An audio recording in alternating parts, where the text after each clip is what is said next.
This clip is brought to you by SaveWithConrad.com.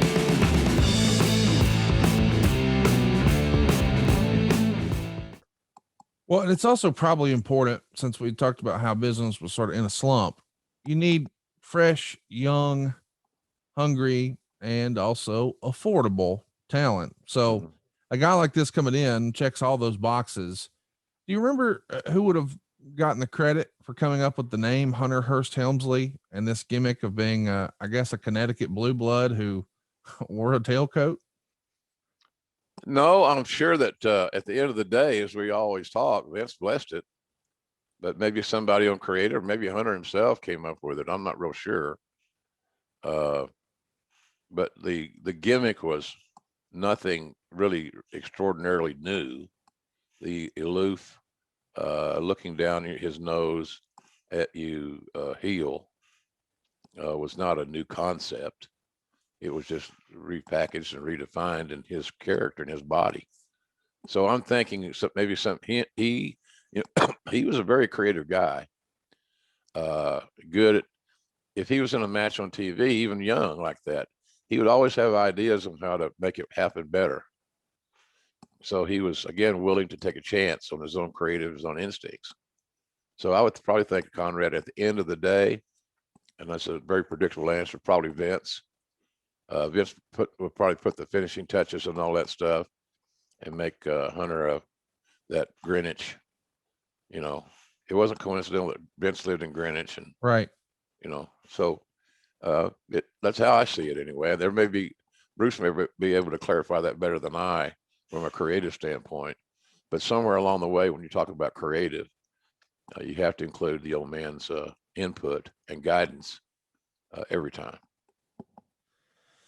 Hunter has said in interviews that J.J. Dillon gave him the name of Reginald DuPont Helmsley, but that Hunter asked for a name with the first three letters, and he suggested the name Hunter Hearst Helmsley. So I guess Hunter's claiming the credit, but I've always been fascinated by the WWF, and it feels like specifically Vince really likes when we have that. I guess it's an alliteration. Why do you think that is Vince's deal? Does Vince just think it's more marketable, or is it more of a personal quirk of his? No, I think he thinks it's more marketable. Okay. Yeah, more marketable. And quite frankly, it's just something that can roll off the tip of your tongue, and it's something that you can call it up every now and then, and it's an identifier. So it's you look back at a lot of the guys, even today, there's a lot of Vince in the names, you know. But I think, like I said, Hunter was a very young guy that had the courage and the convictions to have a part or a role in his creative. And a lot of guys in the business in general have a habit of just waiting until someone else provides them with their signature name, their ring attire, a finish, whatever it may be. And he never waited on anybody. He always brought something to the dance. And I've always really respected him for that aspect of his career. It is interesting that this is happening again in early 95, because I think a lot of our listeners who are familiar with the Foxcatcher story know that John DuPont was going to be, a rather controversial figure. And even somebody who's going to cross paths with Kurt Angle. We just did a show about that not too terribly long ago, but man, it's a good thing we didn't go with DuPont, even though his name had become synonymous with not only wealth, but amateur wrestling. Right. But it is kind of fun to think, instead of Triple H, we might be calling him RDH. The first vignette for Hunter Hearst Helmsley airs on April 16th on Wrestling Challenge, where he's making fun of the Bushwhackers, the new Head Shrinkers, and the Smoking Guns for not having his level of class. He's being portrayed as, I guess we'd call him, an aristocrat. And there's a lot of criticism that this gimmick is awfully similar to the WCW gimmick that Lord Steven Regal is using, but it is a different promotion. Did you see this as, I believe the term is gimmick infringement, Jim? No, not at all. Because if William Regal had been the first to have that gimmick, then you could have a case to stand on your gimmick infringement concept. But Regal was far from the first guy that had that feel. I'm better than you. I'm Regal and all. Well, look at Gorgeous George, going all the way back. He had that. I'm rich. I'm pretty. My hair, all this stuff. So he was the first chicken shit heel that I can recall of any significance. Gorgeous George.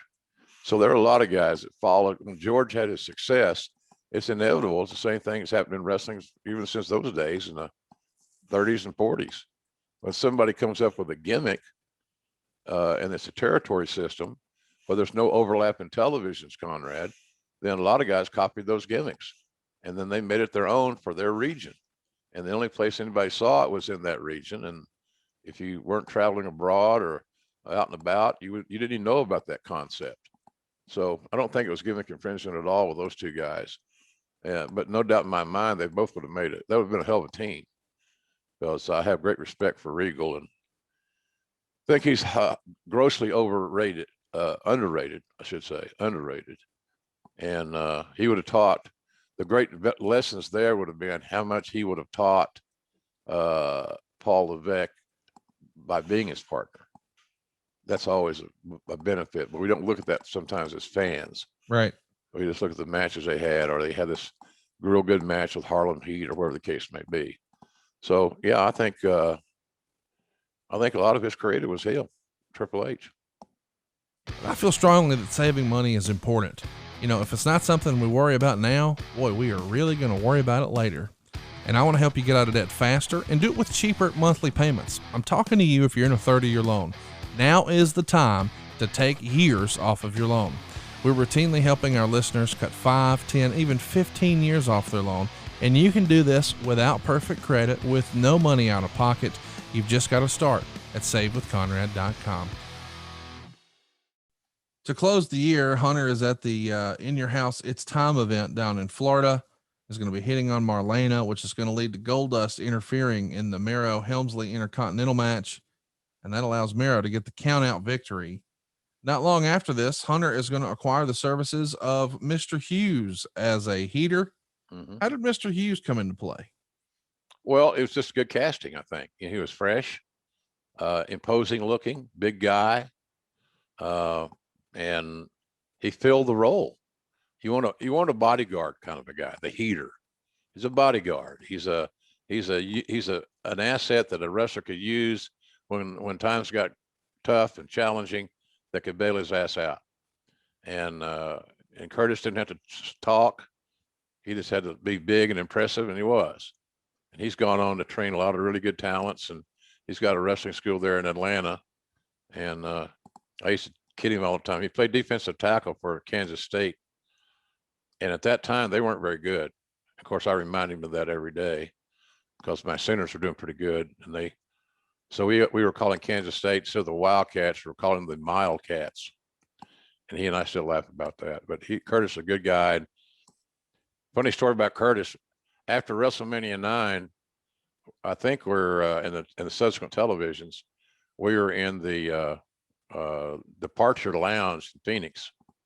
And I was sitting there getting ready to fly back to Connecticut to do voiceovers and so forth, sitting there talking with Chief Jay Strongbow and his wife, who were there for the WrestleMania festivities. And the chief elbows me and says, "Look at that. Just look at that." Across the way, other side of the aisle, so to speak, was Mr. Hughes, sound asleep in his chair. And so Strongbow automatically assumed that Curtis had been partying and was still high. Well, we found out later on that Curtis had the sleep disorder where he could fall asleep in anywhere. He had narcolepsy. Yeah, and thank you. And I can't even spell that, for God's sakes. But he couldn't wait to tell Vince. So, Vince, what are you gonna, you can check into this. Right. I did. And I talked to Curtis, and I don't think he even could spell narcolepsy, but he had it. And but he was never an issue ever. And so anyway, this little stories like that pop in your head and you're thinking about these things. But he's the Mr. Hughes, I thought it was a nice element. Again, Triple H being willing to get out of his tails, to go from the female, ballet type thing to Mr. Hughes, far from as sexy female as you can get probably, and willing to try different things to improve Triple H's game and his presentation. And a lot of guys, like I said earlier, they just wouldn't do it. Their ego wouldn't allow them to do it. They weren't willing to be bold and try new things, but he was always willing to do that. And I think as time went on, those type things paved the way for his Hall of Fame career. Well, we're going to finish up in Puerto Rico, and little do we know that China is about to debut and change his career in so many ways. I guess his life too. I mean, 1997 is going to be a breakout banner year for Hunter Hearst Helmsley. He's going to have featured programs. He's going to get, of course, the association with China. He's going to win the King of the Ring. DX is going to be created. And man, he is off to the races. We get to the Royal Rumble, and Triple H opens the show with Duke Drosay. The winner of the match gets to be the 30th member, and the loser will be the first participant in the Royal Rumble match. Triple H is going to lose by reverse decision when Gorilla Monsoon announces because Triple H used the brass knucks to win, he is disqualified. So Triple H is really going to be carrying the Rumble here. He's going to be number one. He's going to last 48 minutes, ultimately get thrown out by Diesel. Once again, the Click taking care of the Click, right? And the Helmsley gimmick is going to shift a little bit from being the aristocrat to more of a playboy. He's going to start coming to the ring with a different model for every match. This is a nice little wrinkle to the character, and I guess it's important to evolve in professional wrestling. And here's the first evolution we see to this Hunter Hearst Helmsley character. And basically what it was is a tribute to Nature Boy Ric Flair, who had a great influence in the early formation of the philosophy and the techniques utilized by Paul Levesque in his career. Flair was a role model in that regard. So that was just, to me, was I don't know what you'd say, a tribute maybe, but he saw it working for Nate and tons of other wrestlers that had attractive women, valets and attendants and whatever you want to say. So I think that was what that was. But here it goes back to what we talked about very early. He was willing, as he developed, to try new things. And a lot of guys find their comfort zone creatively, costume wise, ring attire, finish holes, sequencing, everything stays the same. And he was able to continue to reinvent himself to make his brand stronger. Let's talk about his finishing maneuver that we all identify with these days, the pedigree. I got to admit, I hadn't seen this before. I mean, I'm sure there's nothing new in wrestling, as they say. Everything's recycled or borrowed or reused or stolen, whatever. Mm-hmm. I don't remember seeing the pedigree pre-Hunter. Is that the first time you had seen it? I think so. Yeah, I think so. And like I said, what I liked about it so much was the fact that it could be applied to anybody. He could give that move to you and your body type, or me and my body type, just as easily as he could with one of the boys. You kick your feet out and you land on your gut and face first type deal. So it was very creative, very clever. But I think the first time I saw it was him doing it. Hunter's going to work his first pay-per-view match in the WWF against Bob Holly at SummerSlam. He picks up the win with a pedigree in 7 minutes and 11 seconds. Meltzer gave it a star in 3/4, but man, making a big splash on pay-per-view, you're getting a win at SummerSlam. That's a pretty cool indicator that the company's got some faith and confidence in you when they're going to put you on the big show and give you a win. Yeah, no doubt. He had been selected. He'd been anointed by the old man that this is somebody we're going to build around. And we did it successfully. Hey, it's Conrad Thompson. Thanks for checking out the podcast here on YouTube. Be sure to hit the subscribe button and the notifications bell so you get a notice anytime we upload some new content.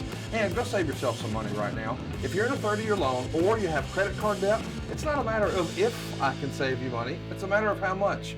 Find out right now for free at SaveWithConrad.com.